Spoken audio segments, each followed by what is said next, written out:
Bonjour, Michel de Pixapicture. Alors ceux qui ont suivi mon Mac Photo du mois d'octobre ont vu que je parlais de Patti Smith et de ce magnifique livre, et je vous promettais de vous faire le portrait d'un photographe qui avait été le grand amour de Patti Smith. Et bien c'est ce qu'on va voir maintenant. A tout de suite.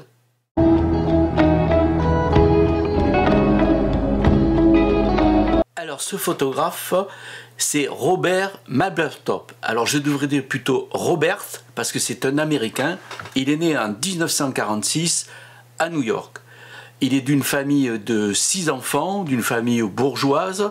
Les relations avec sa famille sont très mauvaises, à part sa mère qu'il adorait. Il est rentré souvent en conflit avec ses frères et sœurs et surtout avec son père. Donc il va très vite quitter le foyer familial pour s'installer et pour prendre des cours d'art graphique et de design. En 1963, donc il quitte sa famille, et en 1967, il va faire la rencontre d'une jeune étudiante en beaux-arts qui s'appelle Patti Smith, dont je vous ai parlé la dernière fois. Donc ils vont tomber immédiatement amoureux l'un de l'autre. Alors je vous montre une photo où on les voit tous les deux photographiés par un photographe qui s'appelle Norman Seeff, pas Sif, qui est un photographe qui a fait beaucoup de portraits de tous les musiciens, les rockers et tous la pop musique, que ça aille des Beatles en passant par les Stones et tous les groupes de l'époque. Donc c'est lui qui a fait cette photo où on voit Patti Smith avec Robert Mapplethorpe. Alors le début il s'installe, donc il décide de s'installer dans un petit appartement à New York. Alors évidemment c'est galère parce que lui il fait des montages, des découpages, il découpe dans des magazines, et puis il fait des collages, il fait un peu des trucs comme ça. Et elle, bon, il galère un peu au point que on raconte que les amis qu'ils avaient souvent leur apportaient à manger et déposaient de la nourriture devant leur palier pour qu'ils aient à manger sans que cela les vexe. Alors, Patti Smith, elle fait partie d'un groupe de personnes qui naviguent avec tous les artistes de la Factory. La Factory, c'était un peu un groupe qui était autour d'Andy Warhol, où il y avait beaucoup d'artistes là qui tournaient autour d'Andy Warhol. Et donc, elle est copine un peu avec tous ces gens-là, et elle présente donc Robert Mapplethorpe à toute cette bande, et notamment Andy Warhol et toute sa bande. Alors, il va y avoir deux moments qui vont un peu changer leur vie à tous les deux, et surtout celle de Robert Mapplethorpe. En 1970, il va rencontrer, justement avec la Factory, il va rencontrer Sandy Dubé, qui va lui offrir un Polaroid, un petit appareil, un Polaroid, et il va commencer à faire des photos au Polaroid, et notamment il va faire beaucoup de photos de Patti Smith. Alors je vous montre une ou deux photos qu'il a fait de Patti Smith. Alors il faut dire que Robert Mapplethorpe, toute sa vie, il va photographier Patti Smith sans arrêt. Il va en faire souvent des photos, tout le temps il va faire des photos de Patti Smith. D'ailleurs Patti Smith a aussi fait des photos de Mapplethorpe, enfin ils faisaient des photos tous les deux.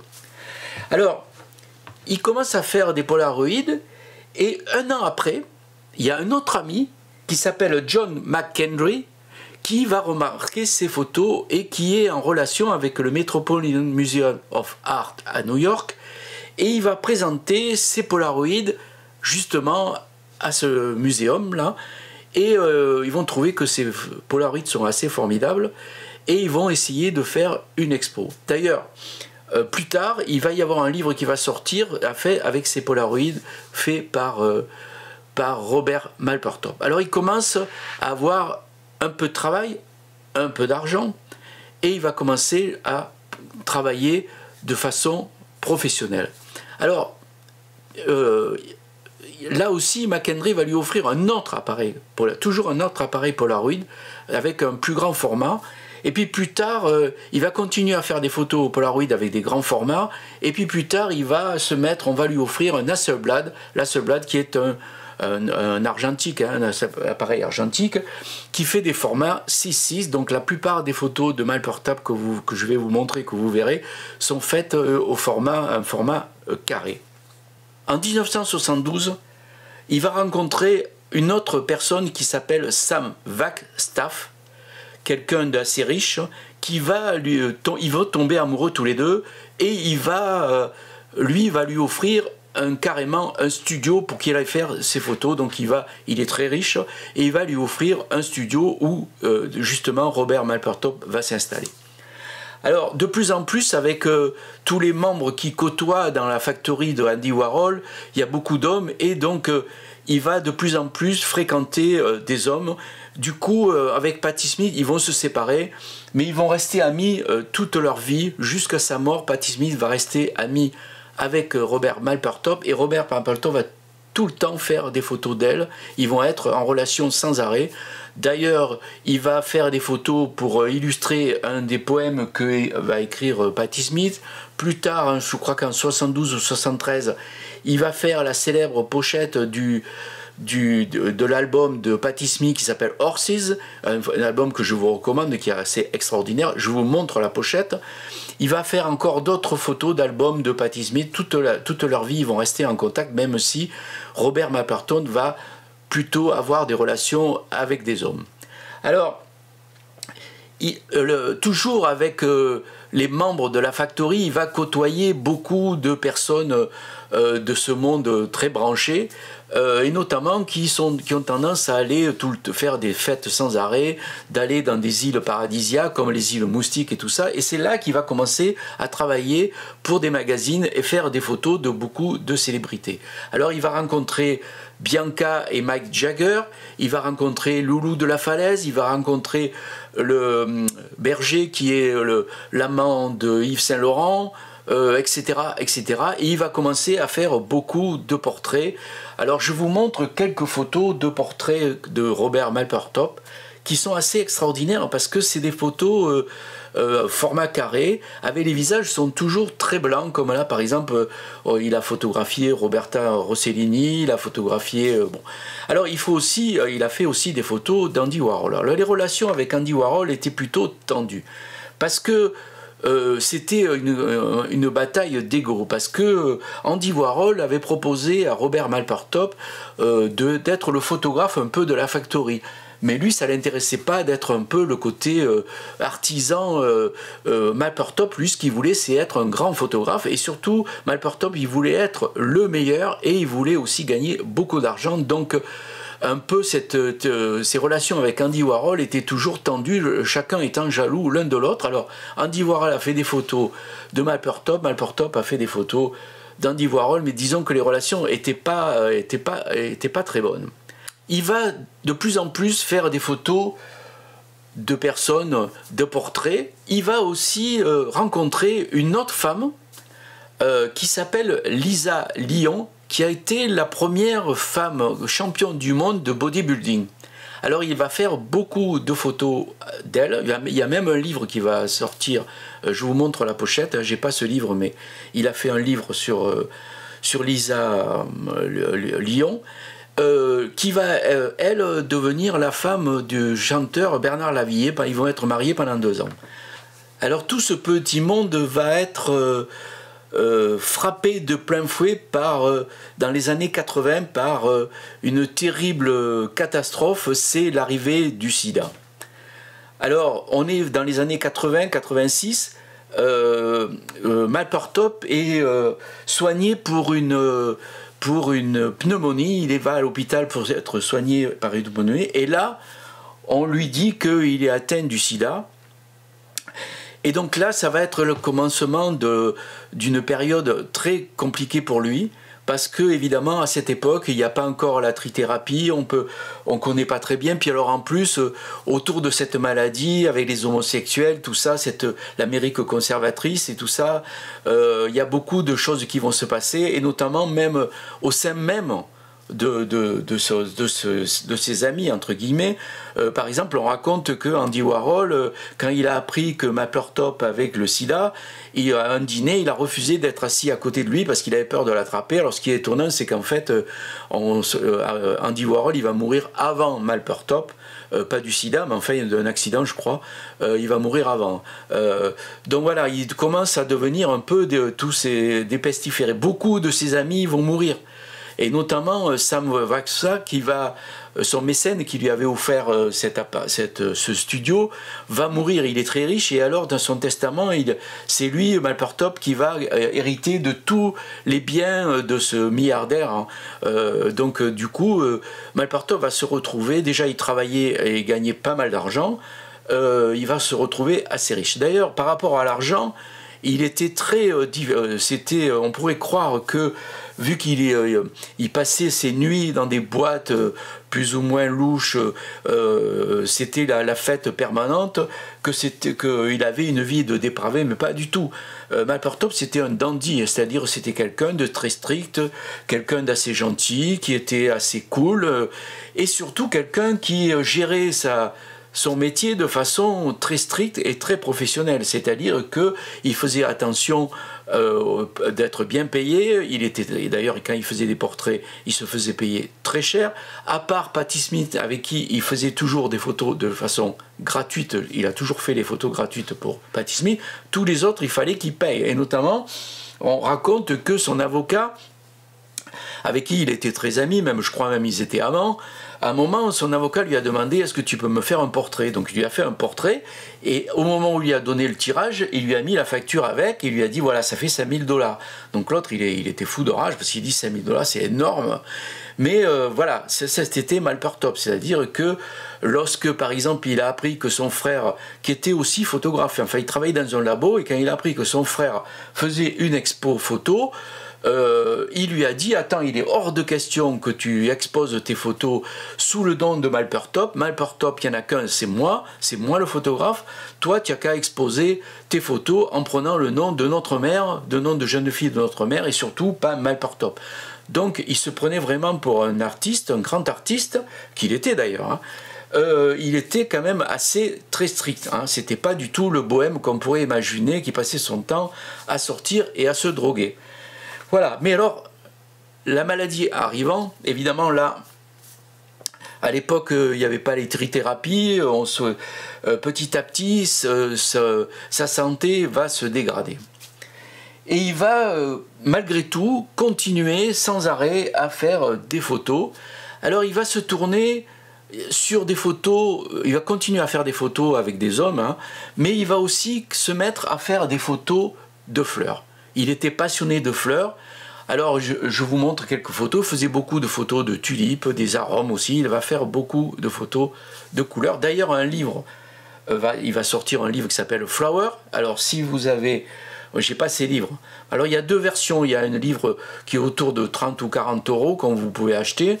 Et puis alors si vraiment vous avez beaucoup d'argent ou si vraiment vous êtes un fan de fleurs et de Mapplethorpe, vous pouvez acheter. Il y a un coffret, j'ai vu sur internet là, qui vaut plus de 200 €. Alors si vous avez les moyens ou si vous êtes un fan de Mapplethorpe, vous pouvez acheter ce livre qui vaut plus de 200 €. Bien sûr, moi je ne l'ai pas. On est en 1988, son meilleur ami vient de mourir, beaucoup de ses amis meurent aussi du sida, alors il décide de fonder une fondation pour défendre les malades du sida, pour aider les malades du sida et aussi pour financer la recherche sur le sida. Cette fondation existe toujours d'ailleurs.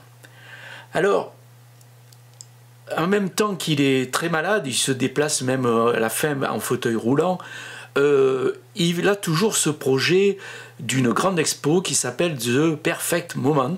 Et d'ailleurs, cette expo tourne dans plusieurs villes des États-Unis. Et la grande expo qui devait avoir lieu, qui devait organiser à Washington, il la verra pas parce que le 9 mars 1989, il décède. Alors il est entouré de son dernier ami qui s'appelle Jack Vux, mais il n'y a aucun membre de sa famille. Son père considérait son fils comme une brebis galeuse. Il a quelques amis autour de lui, mais très peu. Alors c'est les rares amis qui lui restent décident quand même de monter cette exposition à Washington. Seulement le problème c'est que au même moment il y a un sénateur conservateur qui mène une guerre contre les homosexuels et contre tout entre guillemets les bien-pensants et la pornographie, et il accuse évidemment Mapplethorpe de propager un peu ces idées dégradantes pour l'Amérique, d'après lui. Alors, il y a une pression énorme pour qu'on ne finance plus les artistes qui présentent des photos, qui font des photos, des œuvres qui peuvent porter atteinte à la moralité des bien-pensants des États-Unis. Alors à ce moment-là, du coup, le directeur de ce musée à Washington panique et décide au dernier moment d'interdire l'exposition de Mapplethorpe. Alors, ses amis qui devaient organiser cette exposition décident, malgré tout, de la montrer, et ce qu'ils font, c'est qu'ils projettent les photos de Mapplethorpe sur le devant du musée. Voilà. Alors évidemment, ça fait un buzz, hein. C'est vraiment, du coup, même Mapplethorpe qui était connu un peu que de rares initiés, d'un coup, avec toute cette polémique, tous ces problèmes qu'il y a, il devient de plus en plus célèbre, on commence à parler de lui, il devient une référence pour la défense des artistes, etc., etc. Et donc cette expo va de toute façon être, si elle ne va pas avoir lieu à Washington, elle va avoir lieu à Chicago, à plein d'autres endroits. Cette photo, cette expo The Perfect Moment va être montrée dans plusieurs endroits des États-Unis. Alors, à la mort de Mapplethorpe, il était donc très riche et il a fait un testament. Alors dans le testament, il avait complètement oublié sa famille, il ne voulait pas en parler, mais on lui a quand même dit qu'il fallait quand même faire quelque chose, donc il a divisé sa richesse en 5 parties. Alors il y a une partie qui allait à son dernier ami, là, Jack Lovelock. Il y a une grosse partie qui est allée à Patti Smith, l'amour de sa vie, son grand amour. Et il a aussi une très faible partie qui est allée à son fameux frère à qui il avait refusé de porter le nom de Mapplethorpe à son exposition. Puis 2 autres personnes, donc 5 personnes se sont partagées l'héritage de Mapplethorpe, dont un qui a servi à continuer à financer et à s'occuper de la fondation contre le sida, pour soigner le sida de Mapplethorpe. Alors voilà, donc c'était vraiment quelqu'un qui sentait un peu le souffre, mais en même temps, depuis, ses photos, il est toujours maintenant considéré comme un des plus grands artistes américains, un photographe américain. Alors il y a pas mal de livres qui sont sortis sur lui. Alors si vous voulez voir un peu déjà la vie de Mapplethorpe, je vous conseille d'acheter aux éditions Grasset ce livre qui s'appelle Mapplethorpe, la vie noire et blanche de Robert, de Judith Behanmoun Huet. Alors il n'y a pas de photo, c'est que du texte où il parle de tous les gens qu'il a rencontrés, il parle de sa vie, et notamment à la fin, ce qui est intéressant, c'est qu'il y a tous les gens qu'il a côtoyés, avec vous avez tous les gens qu'il a côtoyés. Voilà. Ok, alors ça, il n'y a pas de photo évidemment. Je parlais d'un photographe au début qui s'appelle Norman Seeff. Alors, j'ai un petit livre de lui, parce que je l'avais rencontré quand je travaillais avec Steve Hyatt, et il m'avait donné son livre. Et alors, vous voyez, j'ai mis un truc, et ici, on voit la photo de Mapplethorpe avec Patti Smith. Voilà, il a fait pas mal de photos de tous les stars de l'époque, Yoko Ono, etc., etc. C'est des photos noir et blanc un peu spéciales, vous voyez. Voilà, c'est assez sympa, très décontracté. Voilà un peu les photos de ce photographe qui s'appelle Norman Seeff.